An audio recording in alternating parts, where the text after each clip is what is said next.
Well, thank you everyone for coming. So yes, I did title my thing leadership. But it's not really about leadership. It's about the way I've viewed involvement in the past few years. Okay. So when I started grade 9, I put a lot of focus on being a leader. I took a leadership class, and I think that's one of the reasons why I focused so much on it. I really wanted kids in older grades to respect me, think that I was something special, you know? And I remember how one of our teachers, Mr. Albright, once compared me to this girl named Kim, and she seemed to just have her life together, so that was the best. Anyway, this is not the symbol used for the best, but whatever. Anyway, I ended up doing things that I didn't actually have my heart in. I did things just because I felt like being busy meant that I was doing things that were important. I remember we planned a spirit assembly, and we did this with the Connex group, which is only for grade 11 and 12, and I was in grade 9, and I was so excited I got to do this. And I was so proud of myself that I was able to work with the big grade 11s and 10s. It's grade 11s and 12s. I mean, and we ended up doing this assembly where we raised money to buy goats. And I've had some problems with that before. I've read some articles about how goats aren't necessarily the most economical use of money when you're trying to help other people in poor countries. And I didn't even question that though. And I felt like I just wanted to do it because other people are doing it. And people seemed to be impressed with me taking so much action in grade 9.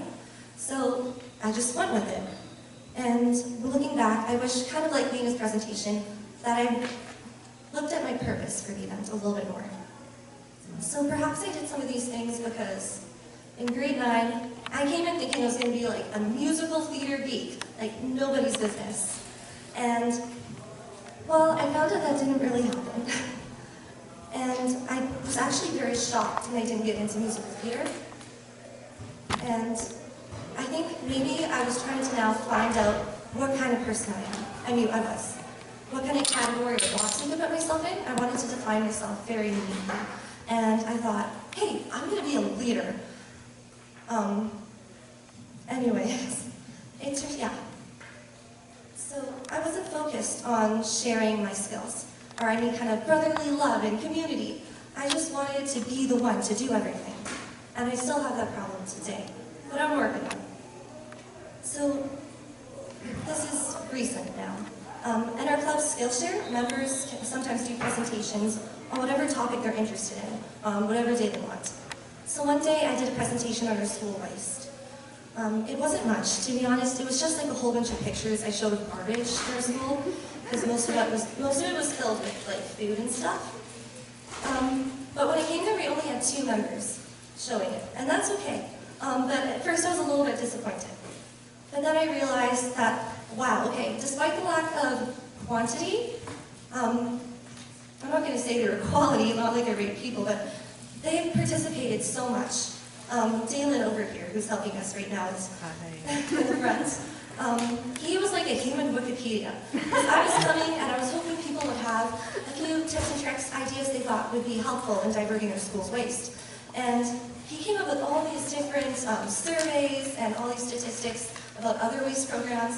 And I guess they call him a human Wikipedia because he really does do work on Wikipedia, so that's convenient.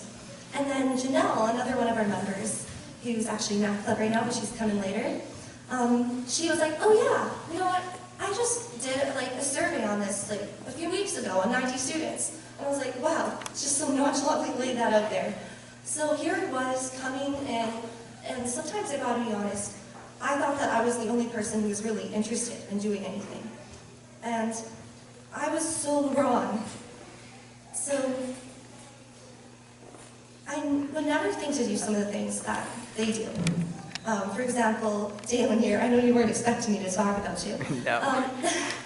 Sometimes even contacts like heads of just different things in the school district if he thinks that they could be doing something better.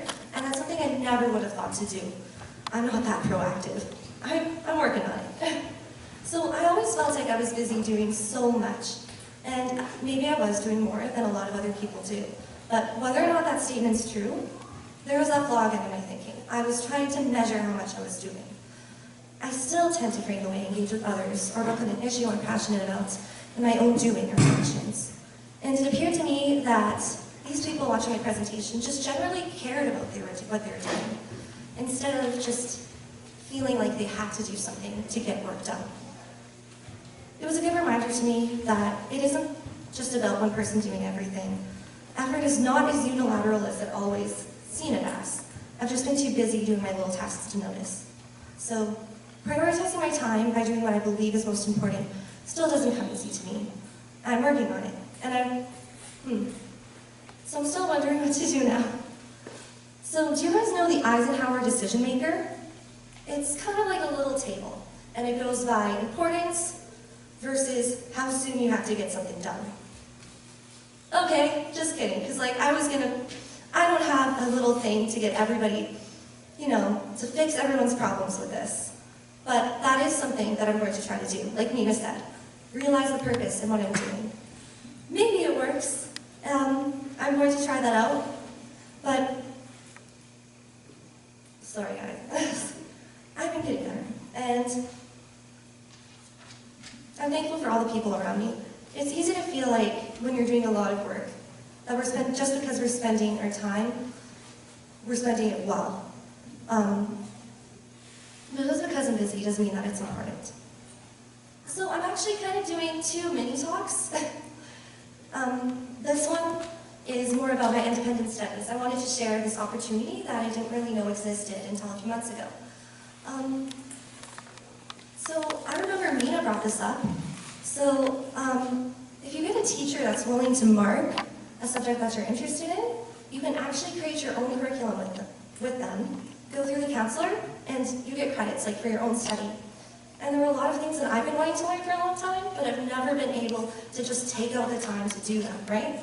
So I went, and I'm very happy for Mr. Poca for taking his time, and I found a sponsor teacher, and I decided to try it. It was kind of on the seat of my pants, so that wasn't the best thing, but I got on it right in time before I got a W on the course that I skipped instead of that.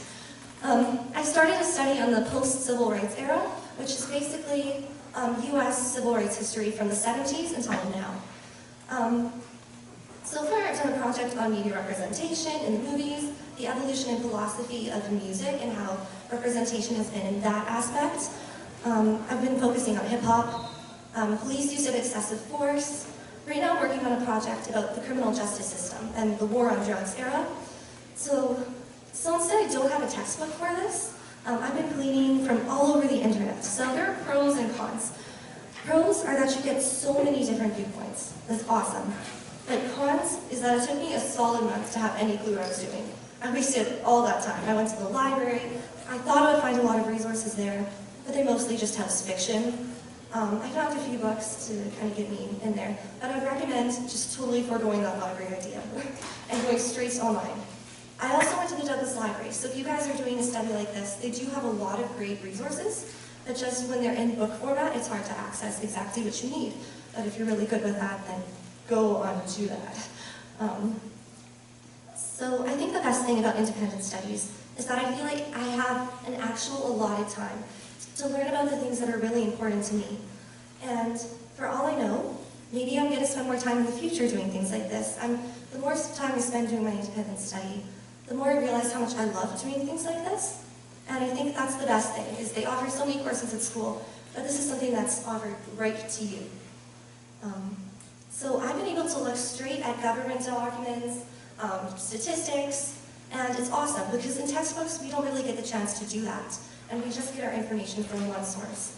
So being able to take your learning to your own hands is kind of like a more empowering experience. I know some people kind of do this in their everyday life, but for me, this was a new thing. So needless to say, it was really cool, because I had so much say in where and how I got my information and how I present it, and I don't feel like just one person is telling me about history. I get to see a whole ton of videos and just sources. However, it does take a lot of time if you guys are interested in this, especially finding your way around the topic and trying to find the first resources to get you going. Because without a criteria from someone else who's studied this before, it's hard to tell what to focus on. So I'm very thankful for statistic websites that have visual aids. Anyway, I know this is not something new that I can do. I know the internet exists, and I've known that for a while, believe it or not. My skills might not really show that. but it's nice to have time set aside for something that's really important. Before I go, I have to acknowledge how appreciative I am of Mr. Polka, because he's taking extra time to mark my project. So if you guys do that, make sure you show a lot of love to your teachers. And later, I'm going to be showing up on here just a few different slides at the front of the projects. We've been sharing them in Skillshare as well. So I've done a presentation so far on police brutality during lunch for Skillshare. I've done one as well on another one that I studied earlier. The topic seems to elude me right now while I'm up here. And if you guys are interested, we'll be posting on our social media accounts and on the announcements our next projects. So it's probably going to be on music representation and the criminal justice system. Anyway, I want to say to you guys, thank you for being such a great audience, for graciously listening to my experiences. I tried to remind myself while writing this, that this isn't skill teach, right?